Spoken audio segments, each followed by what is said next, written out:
Bom dia, boa tarde, boa noite. O papo de hoje vai ser um pouquinho diferente, tá?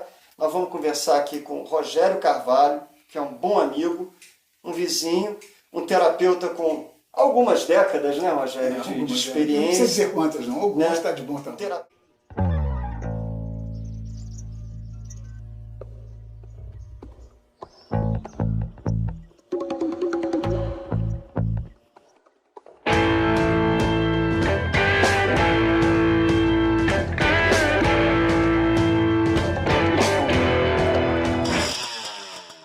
com várias especialidades, especialista em família, em adolescência, Casal. em terapia de casais, Luto. né? Em luto, né? que é uma coisa que está Está permeando tudo. permeando tudo, né? Então, já que você levantou a bola do luto, Rogério, vamos falar dessa situação que a gente está vivendo hoje, essa situação grave, né? Que está deixando a gente dentro de casa. Eu queria que você discorresse um pouco sobre isso mas agora. eu vou antes me fixar aqui no gancho do luto, porque na verdade muitas vezes as pessoas entendem ou interpretam o luto como alguma coisa ligada ao falecimento de alguém. E não é isso só. O luto ele está diretamente ligado a perdas. Por exemplo, eu tinha uma casa não sei aonde, vendi e comprei uma outra aqui. Então o fato de eu não morar mais lá, de não ter mais aquela casa, já é um luto na minha vida. O meu melhor amigo se mudou para um local distante ou para um outro país, é um luto. O meu filho saiu de casa, está morando longe, é um luto. Então a nossa vida ela é repleta de lutos, repleta de lutos. Então nós temos que aprender de alguma forma a lidar com isso. E como o Charles colocou ainda agora, nesse processo que nós estamos vivendo nesse momento, está embutido nele obviamente um luto. Mas eu vou segurar um pouquinho, eu vou falar primeiro do processo, para depois nós podermos voltar no luto. Nesse presente momento nós estamos vivendo duas grandes síndromes. A primeira síndrome se chama síndrome do confinamento. Na verdade, o confinamento ele já existia, numa escala muito pequena, muito diminuta, ele já existia. Por exemplo, convento é confinamento, hospício, confinamento, presídio, confinamento, internações hospitalares longas, confinamento, home care, confinamento. Então, como vocês podem notar, confinamento já fazia parte da vida de algumas pessoas, mas não dessa forma e não dessa intensidade. Então nós estamos lidando com a nossa primeiríssima síndrome, que é uma síndrome do confinamento, a qual nós não estamos em nada acostumados, de uma maneira geral. Depois, vamos para uma segunda síndrome, que eu batizo de hiperconvivência. Na verdade, eu estou falando tudo de uma maneira mais abrangente, mais genérica. É claro que já tinham pessoas que faziam home office independente desse atual momento, é uma situação, mas isso na sociedade, eu volto a falar, era uma parcela muito pequena da sociedade que tinha esse tipo de comportamento ou até privilégio, vamos dizer assim. Então, quando nós vamos para uma síndrome de hiperconfinamento, as relações, se não estiverem muito estáveis, eu digo, se o eixo não estiver muito bem instalado, né, se você estiver muito bem organizado, pode levar a discussões familiares, a destemperos, a oscilações de humor e comportamento, estados depressivos e uma série de outras coisas. Então, essa síndrome é uma síndrome realmente muito complicada, porque não tem jeito, as pessoas se confinaram e tiveram que ficar em um espaço muitas vezes até exíguo, né?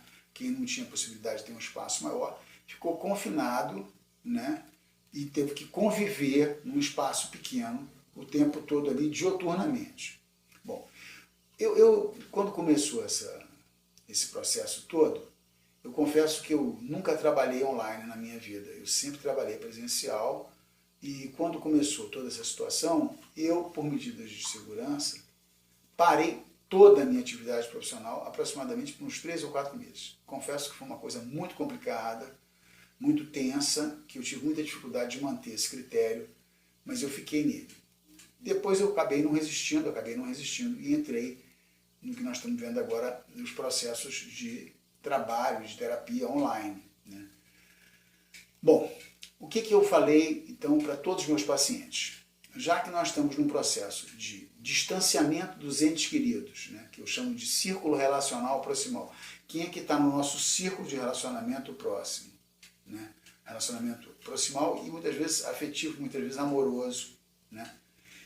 eu recomendei o seguinte, que não aceitassem dessas pessoas, obviamente as pessoas mais íntimas, volto a dizer, círculo relacional proximal.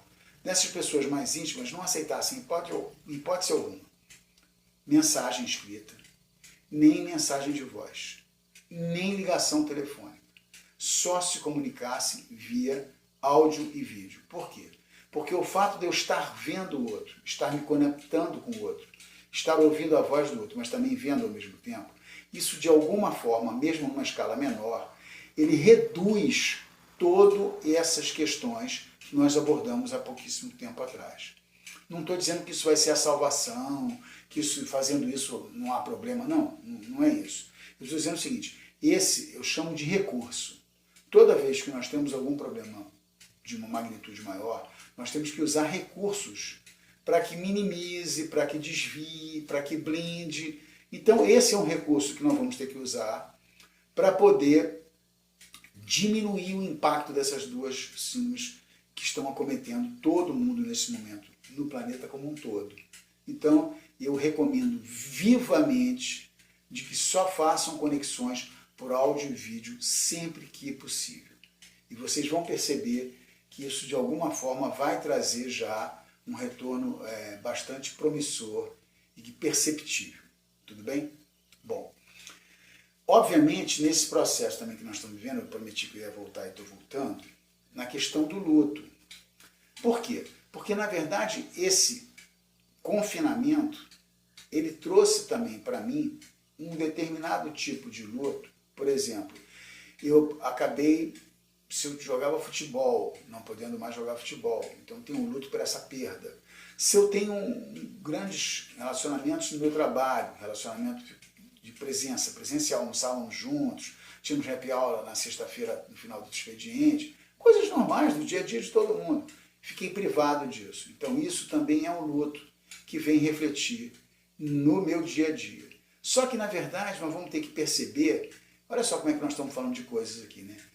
Podem ser que essas coisas batam na gente de uma forma mais leve ou mais pesada, cada um é uma individualidade. Mas tem que perceber o seguinte, esse processo, é processo, 1, 2, 3, 4, 5, processo.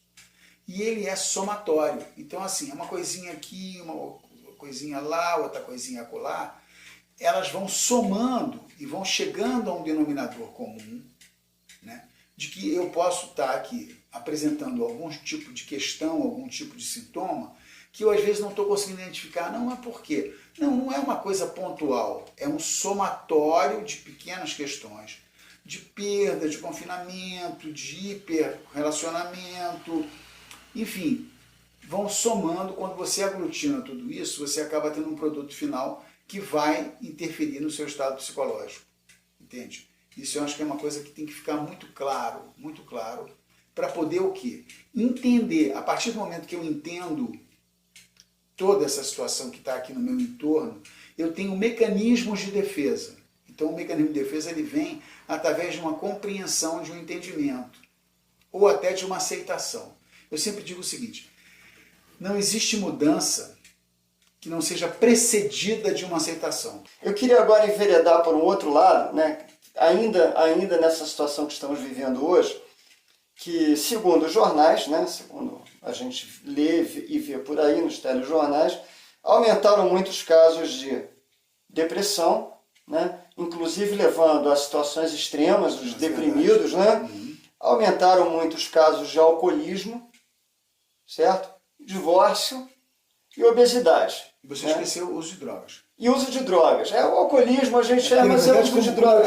Eu trabalho com adicção, então a droga eu vejo como uma coisa assim, potencialmente muito forte nesse Mas assim, só completando a minha pergunta, né?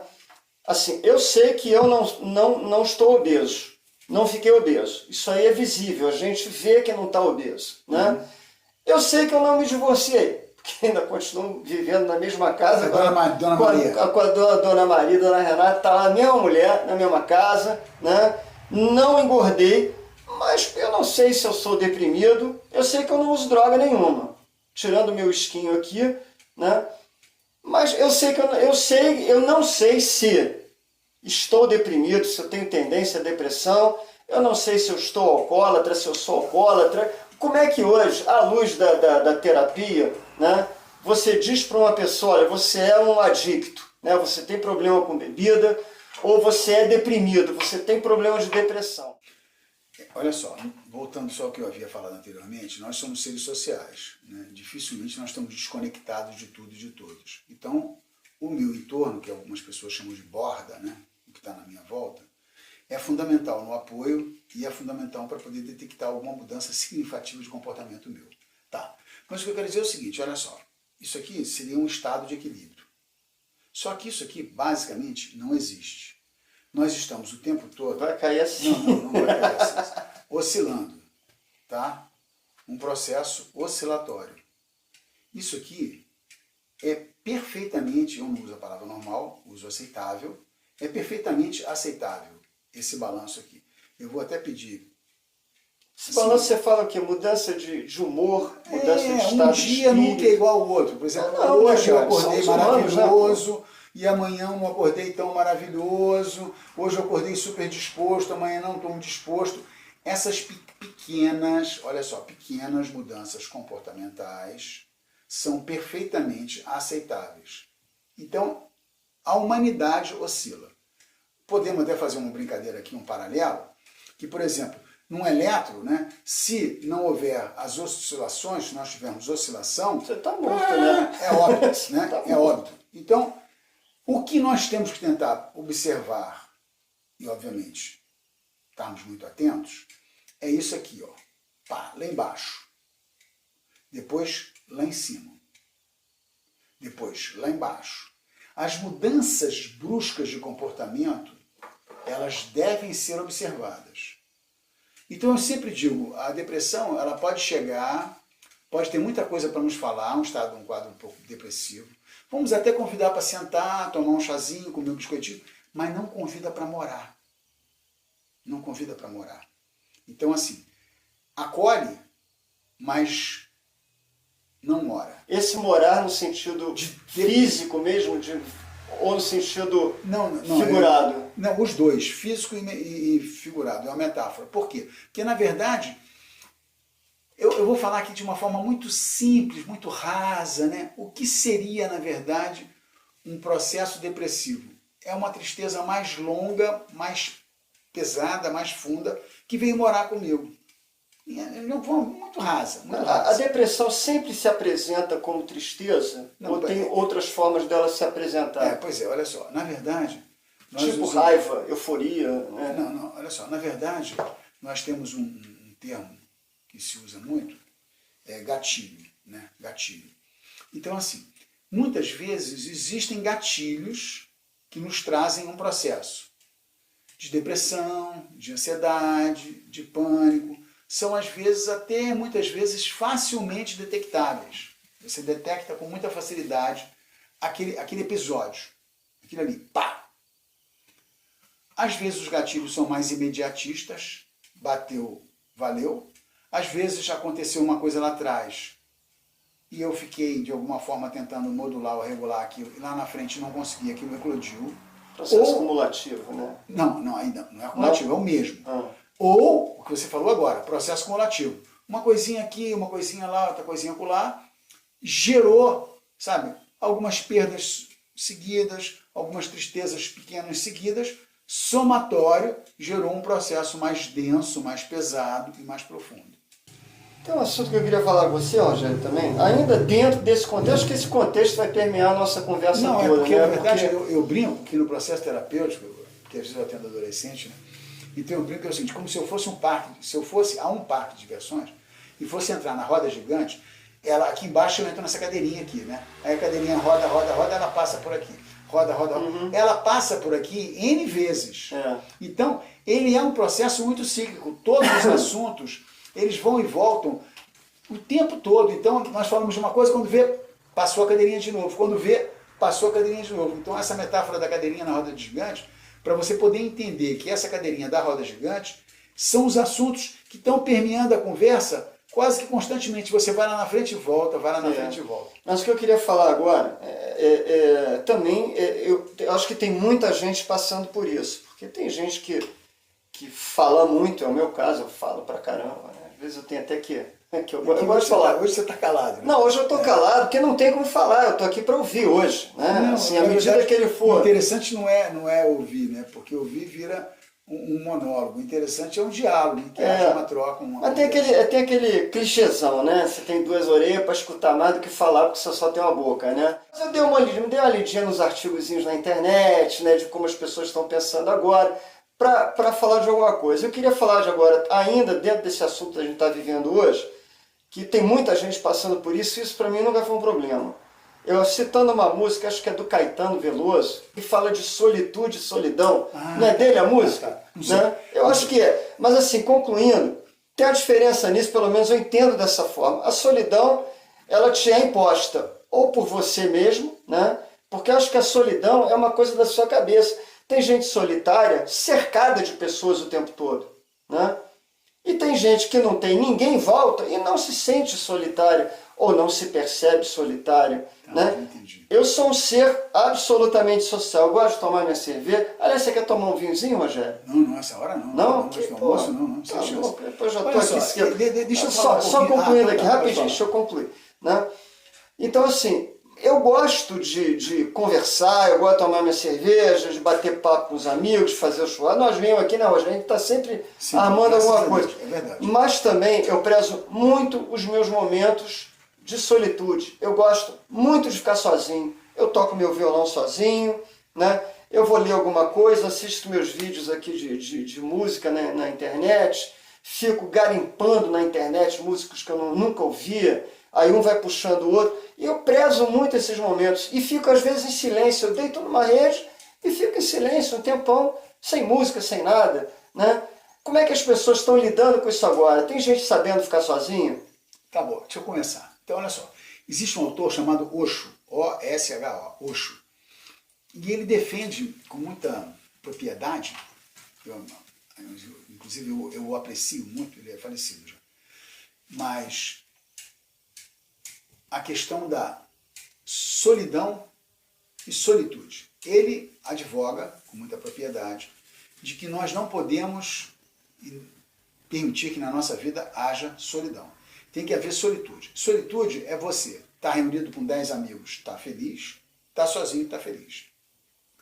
Por quê? A felicidade está dentro de você. Ela está, nós chamamos, na psicanálise, intro para dentro, jetada. Introjetada, injetada para dentro. Eu costumo falar muito com meus pacientes com relação a isso, de que para você atingir um determinado grau de possibilidade de articular com o outro, de relacionamento com o outro, munido de uma determinada blindagem, essa metáfora foi eu que fiz, você vai ter que cumprir 3 etapas, que na verdade são 3 degraus. E na ordem. O primeiro degrau, por isso que eu me lembrei desse tema que eu acabei evoluindo com ele, o primeiro degrau é justamente sobre a solitude. É pena, eu não sabia que tinha, eu mandei fazer até um quadro no meu consultório, tem isso, o quadro é assim: apaixone-se por você. Ou seja, eu me amo, eu gosto de mim, eu nunca estou sozinho porque eu sou uma ótima companhia, eu sei o meu valor. Se 10 pessoas chegarem aqui dizendo assim, você é o cara mais desonesto que eu vi na minha vida, isso não vai me afetar porque eu sei que eu não sou nem nunca fui. Né? Se uma pessoa chegar para uma mãe que é zelosa, cuidadosa, e disser assim, você é uma péssima mãe, isso não vai bater em nada, porque ela sabe o quão eficiente, o quão zelosa, o quão dedicada ela é. Então, esse primeiro degrau, ele tem que estar integralmente solidificado. É o alicerce, é a base de tudo. Sem esse primeiro degrau, nós não vamos a lugar nenhum. Esse degrau, ele vai trazer para você uma teoria que às vezes as pessoas acabam não interpretando de uma forma muito clara, que é assim: sempre e inegociavelmente, primeiro eu. Por quê? Se eu tenho meus filhos e tenho eu. Primeiro meus filhos, não. Se eu vier a falecer, quem vai educá-los, quem vai criar, quem vai alimentar, claro, quem vai proteger. Então, sempre primeiro eu. Por quê? É aquela analogia da máscara do avião. Do avião. Primeiro você coloca a sua para depois poder ajudar os outros. Isso, ajudar os filhos ou os outros. Então, veja bem, quando eu falo esse primeiro eu, eu estou falando de uma forma muito clara. Primeiro porque assim, quando eu me priorizo, de alguma forma eu mudo. E quando eu mudo, tudo muda. O que é esse tudo? É a minha borda, é o meu círculo relacional proximal. Tá? Então vamos lá. Então, quando eu estiver completamente embasado de que primeiro eu, e que primeiro eu não é ser egoísta, individualista, teimoso, superego, narcisista. Não, não é nada disso. Primeiro eu é mecanismo de sabedoria. Sabedoria. Eu sei até que para o feminino, por questões, né, porque o feminino, quando tem filhos, o feminino, né, ele gesta, aqui o movimento, ele gesta, ele pare, ó, desceu, aí roda, ele nutre. Então o feminino, ele gesta, pare e nutre. Quando você vai chegar para o feminino e dizer assim, primeiro você em relação ao filho, já é uma coisa um tanto quanto mais complexa, mas tem que ser assim. Então, primeiro eu, sempre primeiro eu. Quando eu falo primeiro eu estou me blindando de tudo e de todos. Eu estou tentando ser inteiro, completo, porque eu inteiro, eu completo, eu atuo melhor, eu me coloco melhor, eu protejo melhor, eu cuido melhor, eu trabalho melhor, enfim, globalmente eu melhoro. Então, sempre, sempre inegociável, primeiro eu. Isso é a base. Agora, é uma coisa que acontece muito comigo, eu acho que com a maioria das pessoas, né? Como é que você lida, né, porque o teu bem-estar, acho que até físico também, né? Acho que o teu bem-estar mental depende também do meio onde você está. Né? Se você tem muito estímulo ruim, aquilo vai também te deprimir, né, digamos assim. Não? Vai te afetar. Né? E, pô, tem uma coisa, eu li um livro um tempo atrás, chamava Vampiros Emocionais, se eu não me engano. Né? São aquelas pessoas que, eles falam de muitos caráteres, né, que são vampiros emocionais. Né? Ou a gente até falou um puxa-saco, que é o bajulador, né? O invejoso. Né? Então são pessoas tóxicas, né? Personalidades tóxicas que fazem muito mal. Né? Então se você, às vezes você está bem, mas porra, o teu meio, as pessoas que você é obrigado a conviver, seja em casa, no trabalho, né? Elas são de alguma forma tóxicas, elas têm um mau humor crônico, ou são pessoas tristes crônicas, né? E como lidar com isso, cara? Qual é a tua dica para lidar com essa situação? Se você não pode sair. Porque eu acho que a melhor forma de lidar com isso está enchendo o saco e vai embora. Né? Eu sempre fui muito assim, os incomodados que se mudem. Se eu estou incomodado, eu não tenho o menor problema em me mudar, mas às vezes não dá. Né? Tá. Então você tem que conviver com aquela situação. Como é que a gente lida com isso? Olha só, na verdade, quando você fala como é que se lida com isso, nós chamamos de receita de bolo, eu sei que não existe. Assim, não existe. Mas vamos lá. Nós chamamos de blindagem. Como é que eu me blindo dessas situações? Né? Obviamente, quando você faz uma blindagem, teoricamente é para não passar nada, mas algumas coisas passam e você vai ter que saber como lidar com o que passou também. Depende do calibre do tiro que você levou, vai passar alguma coisa. A força que vem do lado oposto. Bom, então vamos lá. Essa questão de você estar lidando com um relacionamento tóxico, tem primeiro uma frase. Não é relacionamento, não. São pessoas tóxicas. Então, mas é um relacionamento de trabalho, de amizade. É um relacionamento. Eu me relaciono com meus colegas de trabalho, me relaciono com meus amigos, me relaciono com meu filho, me relaciono com a minha mulher. São relacionamentos que estão no meu entorno, na minha borda. Porque quando não está na minha borda, não faz diferença nenhuma. Mas quando, como eu digo, quando está no meu círculo, voltamos, ó, a cadeirinha passando aqui de novo, ó, o mesmo tema. Círculo relacional proximal, quando volta aqui, o que acontece? Esse relacionamento ele está presente de alguma forma. Então, tem uma frase que vai começar a me levar para um lugar de percepção. Vamos lá. Farão com você, e sempre farão com você, ao longo de toda a sua vida, aquilo que de alguma forma você permite que façam. Então, se está acontecendo, porque de alguma forma você está permitindo. Ah, não, mas o mal-humorado é outro. Não. No processo não existe culpa. No processo existe responsabilidade. Então eu tenho alguma responsabilidade sobre aquilo que está acontecendo ali. mesmo que eu inicialmente não perceba, mas eu tenho uma responsabilidade sobre aquilo. Bom, mas vamos falar de uma forma mais prática. Então, eu vou contar aqui uma história, veio agora essa história na minha cabeça, eu vou contar aqui uma história que talvez ilustre essa nossa situação, ou não, não sei, talvez, meramente talvez. Dois amigos desceram no edifício, chegaram no térreo, andaram um pouquinho, chegaram na banca de jornal, e um deles pediu o jornal para o jornaleiro. O jornaleiro foi com ele extremamente grosseiro, extremamente rude, extremamente indelicado, mal educado, jogou o troco, uma coisa horrorosa. O amigo, muito assustado, né, caminhou mais um pouquinho, chegou na frente e falou assim, mas esse jornaleiro é sempre assim? O amigo falou, não é sempre assim não. O amigo falou, ainda bem. Não, peraí, você não entendeu. Às vezes ele é pior. Pior? Mas pior como? Pior que isso. Caramba. Continuaram andando. Mas na frente o amigo novamente não se conteve e falou assim, você compra sempre jornal aqui? Diariamente. Não deixo de comprar jornal nele um dia. Continuaram andando, passaram por mais uma banca, mais duas bancas.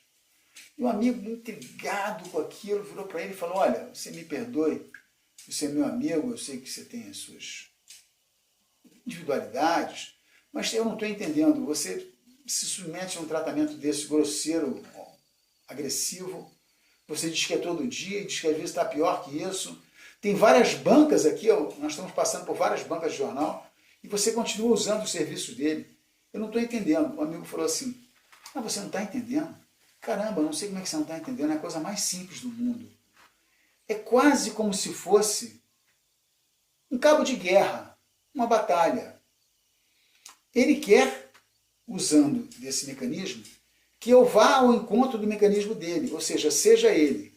E eu, usando o meu mecanismo de educação, de cordialidade, quero que ele venha até a mim e incorpore o meu mecanismo. Então vamos ficar nesse cabo de guerra até ver quem vai vencer. Mas eu não vou me dar por vencido. Eu vou continuar tratando ele da forma com que eu acho que eu tenho que tratar. Então, poderia entrar uma outra frase aí dizendo o seguinte, sempre trate o outro independente de como ele esteja tratando. É muito difícil, eu sei que isso é uma coisa quase... Às vezes dá vontade de sentar a mão na lata. Dá vontade. É quase que uma coisa muito teórica, né? Mas se você não começar a tentar trazer essa teoria para a prática, ela vai ficar eternamente na teoria. Ou seja, eu vou ter que tratar o outro da forma como eu gostaria que eu fosse tratado, independente de como ele está me tratando. Porque senão eu estou indo ao encontro do sistema que ele está usando, do sintoma dele, e vou me igualar a ele. Então teria uma outra frase, que também, eu fico usando essas frases na terapia, porque eu vejo que elas têm algum retorno terapêutico.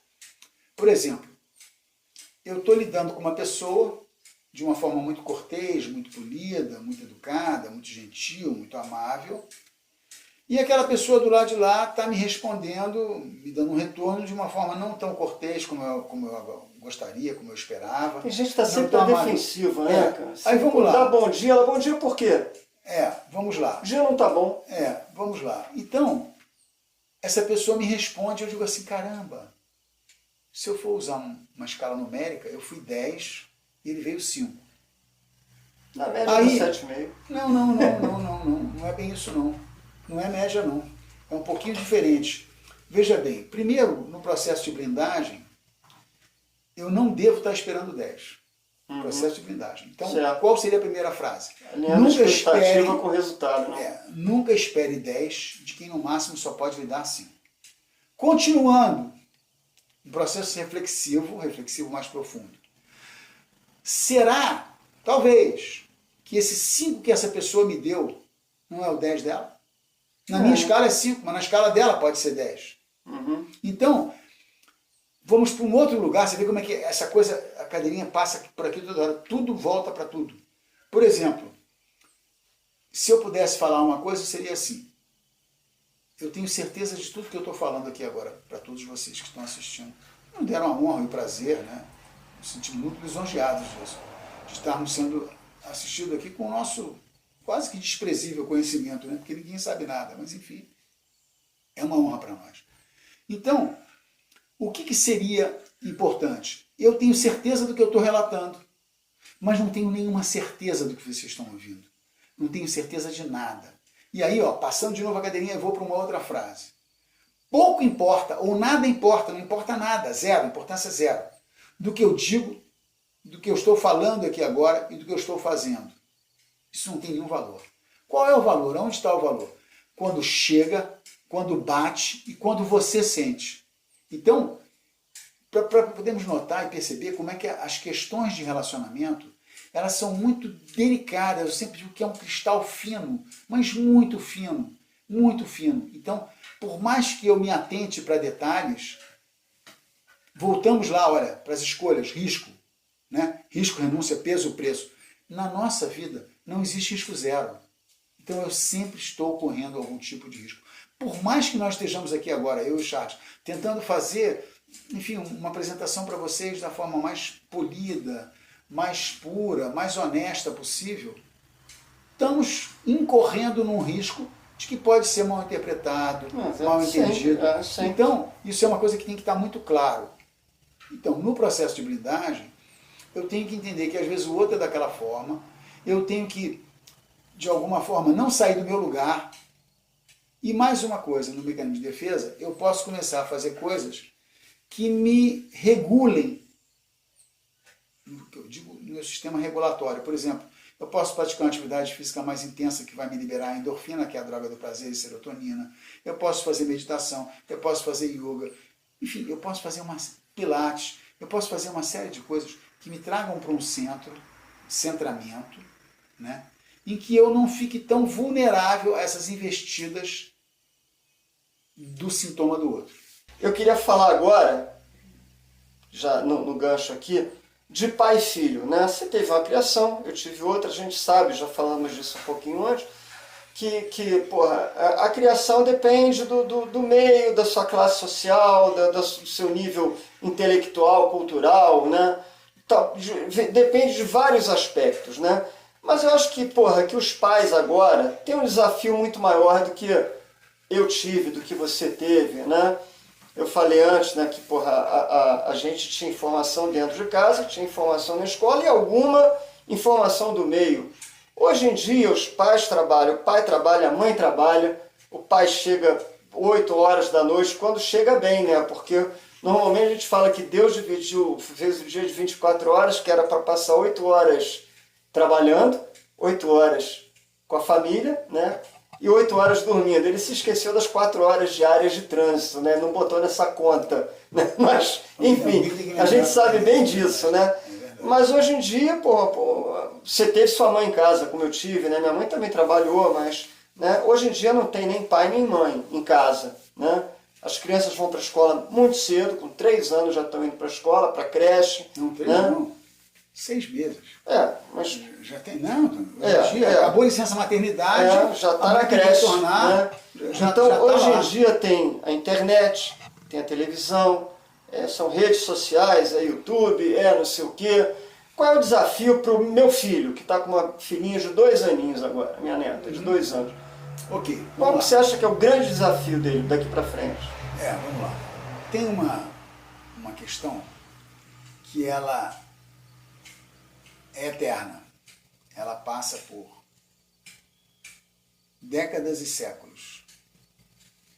Que é o que eu chamo de lugar e função. Vamos lá. Nas relações. Não estamos falando de relação pai e filho, mas pode ser relação homem e mulher, pode ser relação neto e avô, pode ser relação entre irmãos. Relações. Mas vamos falar, então, nos ater aqui a relação de pais e filhos.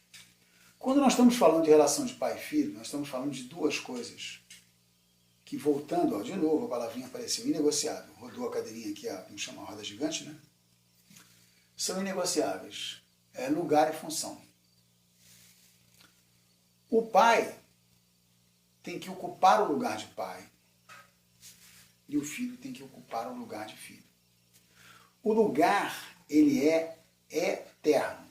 O pai faleceu, o avô faleceu, mas o avô continua sendo avô, o pai continua sendo pai. Esses lugares, eles são eternos e não podem ser ocupados por ninguém. Eles são eternos e eternos. Bom, então, o meu filho tem que ocupar o lugar de filho e eu tenho que ocupar o lugar de pai. Isso já é o primeiríssimo passo para que o nosso relacionamento, quando falamos de relacionamentos, seja funcional. Mas ocupar o lugar só não significa quase nada. É a mesma coisa que eu falei antigamente, né? Pouco importa o que digo, o que faço, importa como chego, como baixo. Pois é. Nessa situação agora, ocupar o lugar de pai é importante, mas só ocupar o lugar de pai não faz a relação ser funcional. Não faz. Para que ela seja funcional, a própria palavra já diz, eu tenho que ser pai, lugar, e ocupar a função de pai. Agir como tal, né? É, função, chama-se função. Então eu tenho que ser pai e exercer a função de pai. O meu filho tem que ser filho e atuar e exercer no lugar de filho. Então, lugar e função. Ele tem que funcionar como filho. Ele está no lugar de filho, mas tem que funcionar como filho. Quando essas duas situações estão equilibradas, eu ocupo o lugar de pai, funciono como pai, meu filho ocupa o lugar de filho, funciona como filho, a nossa relação está completamente funcional, equilibrada e eu poderia até dizer saudável ou sadia. O grande risco é que essas posições, ao longo do tempo, venham de alguma forma se degradando ou deteriorando. Eu volto a dizer que para o masculino, voltou de novo a conversa, ó, passou de uma rodinha gigante aqui, para o masculino é mais fácil, para o feminino é mais difícil. Gestou, pariu, nutriu. O grau de complexidade é, nossa senhora, integralmente diferente. Então vamos lá. Eu não posso negociar isso. Nem o meu lugar, nem a minha função. Isso é inegociável. Como é que se estabelece isso? Por exemplo, eu vou dar um exemplo aqui antes, para vocês poderem entender o peso da importância da função. Uma pessoa tem 2 filhos pequenos, casado, e o marido falece. Por vários motivos faleceu. Então ficou a senhora com 2 filhos. O lugar do pai é eterno. Aquela pessoa que faleceu vai ser eternamente o pai deles. Então o lugar não me causa grande problema. Está ali. Tem um lugar, tem um pai. Mesmo não estando presente. O problema agora vai ser a função. Então, para que esse crescimento dessas crianças, o estado evolutivo dessas crianças não seja uma evolução disfuncional, alguém vai ter que fazer de alguma forma a função paterna. Só te cortar no instantinho, me lembrei de uma música agora. Sempre que eu ouço essa música eu choro. Naquela mesa, conhece? Eu sou fraco. Naquela mesa tá faltando ele, a saudade dele tá doendo em mim. Cara, eu não me lembro do compositor, mas eu vou botar nas letrinhas. A letra é linda, fala do pai que foi embora, que morreu, e o lugar dele na mesa ficou vazio. Pois é, pode preservar o lugar. Agora, alguém, eu sempre quando vem para mim essas situações, eu alerto a família, oriento a família, de que alguém tem que fazer a função paterna. A mãe vai estar ocupando o lugar de mãe fazendo função materna. Mas é preciso que alguém faça a função paterna. O lugar está preservado, é o pai. Então, é o avô, é o tio, é o padrinho, é o atual namorado, o atual marido da mãe. Perfeitamente. Ele não vai... Pai ninguém vai ser. As pessoas vão estar trabalhando na função paterna. Então, quando você faz com que isso funcione, que nós chamamos de relacionamento funcional, as coisas estão de alguma forma equilibradas. Isso é eterno. Por que eterno? Isso passa ano, passa década, passa século, e tem que ser assim. Senão as relações se deterioram. Não existe essa coisa. Quer ver? Voltando aqui, o feminino está na baila hoje. Né? Elas que me perdoem. Não estou falando nada que venha depreciar, estou só aqui pontuando. Por exemplo, para uma mãe, você dizer para ela assim, às vezes vem a mãe e fala assim, o senhor sabe o que é? Está um problema com a minha filha e tal. Eu não sei o que está acontecendo, sabe? Mas eu quero dizer uma coisa para o senhor. Eu sou a melhor amiga dela. Pronto, acabou. Aí está o problema. Mãe e pai não são amigos de filho, em hipótese alguma. Eles são pais, são mães, e exercem a função paterna e a função materna. Olha só, dentro da função tem a amizade, tem o carinho, tem o zelo, mas não é coleguinhas, bater no ombro, discutir, xingar, sabe, se desacatar ou até chegar numa agressão física. Não é isso. Por isso é que tem lugar e função.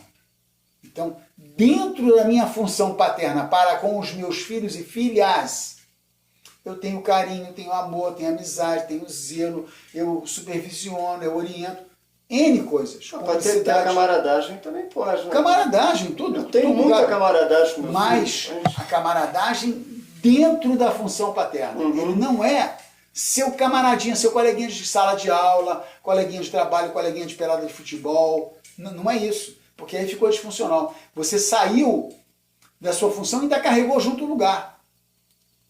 Por exemplo, quer ver uma coisa grave? Quando nós assistimos, às vezes, na imprensa, né? Escrita, falada e televisionada, né? Rádio, televisão e jornais. Que, por exemplo, o filho matou o pai matou o filho. Isso não existe, gente. O termo é inapropriado. Pai não mata filho, filho não mata pai. Não existe isso. O que aconteceu ali foi uma perda integral, atenção, integral de lugar e função. Ou seja, quando eu começo a não ver mais aquela pessoa no lugar do meu pai e ele não funcionar mais para mim como pai. Então, eu não vejo o lugar nem a função. Consequentemente, eu para ele não estou ocupando o lugar de filho e não funciono como filho. Então a relação chegou numa disfunção de tal ordem que são dois homens, duas pessoas do sexo masculino. Aí sim, pode haver uma agressão física, pode haver até um momento de ruptura de relação ou de um acidente, uma situação gravíssima. Né? Não vou nem falar o que é, uma situação gravíssima. Então, mas isso tudo só acontece quando tem perda de lugar de função. Calma. Mais uma coisa. Raramente, mas raramente mesmo, a perda de lugar e função é veloz. Ela é processual. Processual. É um processo. Eu peço uma coisa pro meu filho, ele, depois não enche, depois pô que saco, depois não sei o quê, depois me empurra, depois me xinga. Eu vim perdendo gradualmente a minha função paterna e permitindo que o meu lugar tenha sido atingido. Então, isso é complexo. Não pode permitir. Agora, eu vou querer voltar aqui numa coisa que eu agora percebi que eu cometi um equívoco aqui. Quando eu falei lá atrás, num processo de blindagem, que vocês tinham que subir 3 degraus, e era um processo, eu só falei do primeiro, que é a base, realmente é o mais importante de todos, eu me amar. Vou voltar, quero pedir até desculpas aqui. Vou voltar. Quando eu digo que depois que eu cumpro, que eu estabilizo concreto o primeiro degrau, porque é um processo, eu vou passar para o segundo degrau. Então, o primeiro degrau, eu sou apaixonado por mim. Estou estável, estou feliz, oscilando da maneira prevista, né? Oscilamos todos, já aprendemos isso. Eu passo para o segundo degrau. Que segundo degrau é esse? Esse segundo degrau é eu estou apaixonado pela vida. Eu agrego a alegria de viver de uma ordem tal que está tudo bom, está tudo tranquilo, está chovendo, está ótimo, estou em casa, leio um livro, tomo um vinho, está sol, saio, pedalo, corro, ando, nado, vou à praia, caminho, faço uma trilha. Enfim, estou no sol, no jardim. O que quer que aconteça, eu estou de bem com a vida. Mas para que eu esteja de bem com a vida, primeiro eu tenho que estar de bem comigo mesmo. Então eu me amo, estou de bem comigo mesmo. Consequentemente, segundo degrau, estou de bem com a vida. O segundo degrau é um degrau que, na verdade, ele é uma consequência do primeiro. E tudo é um processo. O segundo degrau é o seguinte: se eu estou bem, se eu estou trabalhando e praticando, né, a solitude e não a solidão, estou sozinho, está ótimo, eu consigo, então, ir para o segundo degrau, que é a alegria de viver. Então, ame a si mesmo e ame a vida. Amar a vida é estar de bem com a vida, entendendo que oscilamos. Isso é uma coisa que tem que estar sempre presente na gente. Um dia um pouquinho melhor, outro dia um pouquinho pior. Não existe equilíbrio, não existe estabilidade. Fulano é super estável. Não existe isso. Existem momentos em que nós estamos mais estáveis e momentos que estamos mais instáveis. Então, partindo dessa premissa, esse segundo degrau é que você vai amar a vida. do jeito que vem. Por exemplo, está chovendo, que bom, eu fico em casa, estudo, descanso, vou tomar um vinho, vou descansar, vou ver um filme. Está luz, está calor, está sol, posso ir à praia, posso nadar, posso pedalar, posso fazer uma trilha, posso tomar sol no jardim. Enfim, desfrutar o que a vida te oferece. Né? Um pôr do sol, um amanhecer, tudo que está no seu entorno. Aprender a agradecer isso e entender que isso não é uma coisa tão simples assim. Isso é fruto de um exercício seu interior. Nada vem do nada. As coisas têm que ter um processo, tem que ter um empenho. Eu sempre chamo nessa ordem, força, foco e fé. Não adianta eu ter força sem ter foco, vou ficar perdido. Não adianta eu ter foco e não ter força para realizar o meu foco. Então, assim, primeiro eu tenho que ter força, determinação, persistência, perseverança. Depois eu tenho foco no que eu quero. E depois fé, né? Espiritualidade, fé, para que essas coisas aconteçam. Então, fechamos aqui agora, então, os 2 primeiros degraus. O primeiro, ame a você mesmo, acima de tudo e de todos. E o segundo, ame a vida incondicionalmente. E o terceiro, também uma consequência, mas eu só vou poder fazer isso depois que esse primeiro e segundo degrau tiverem sido solidificados. Ou seja, no terceiro degrau eu posso me dar não é o luxo, a oportunidade de amar o que eu quiser ou quem eu quiser. Por quê? Porque eu sou meu, eu estou inteiro, não estou na mão de ninguém. Eu comigo estou bem com a vida, e aí eu posso entrar num relacionamento. O problema é que as pessoas às vezes entram num relacionamento amoroso, afetivo, né, sem estarem muito bem centradas. E aí tudo desanda, está na mão do outro, está inseguro, rola muito ciúme, e essas coisas vão acabando virando um tsunami e fica fora de controle. Tudo bem? Então essa é a base da história. Então, eu tinha deixado de falar sobre isso, peço desculpas, voltei agora. Aquela história, né? Tudo gira, tudo volta.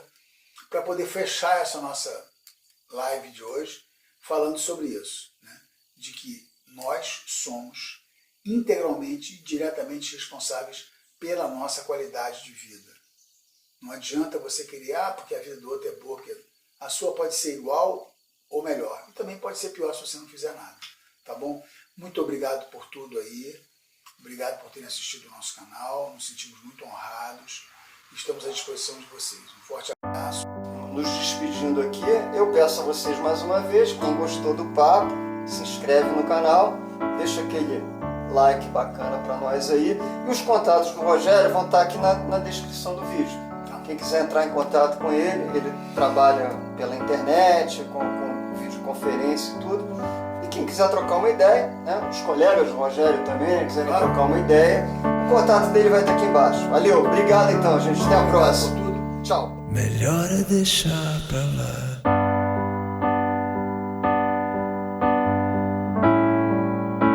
Me dá um gole de gin.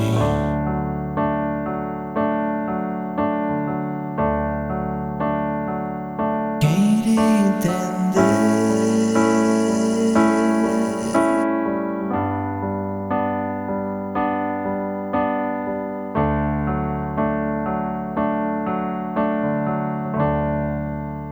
Quem sabe nem custa passar essa tempestade por mim.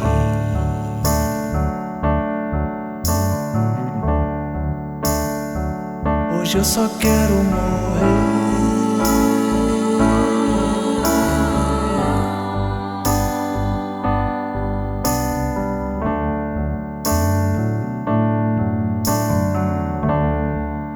Amanhã pode ser.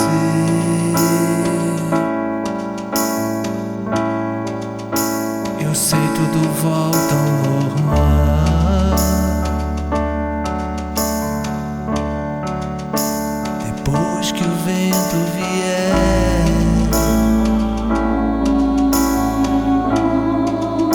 enxugar o temporal.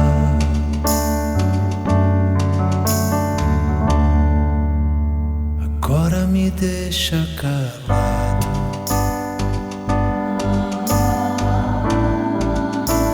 Preciso me desentender.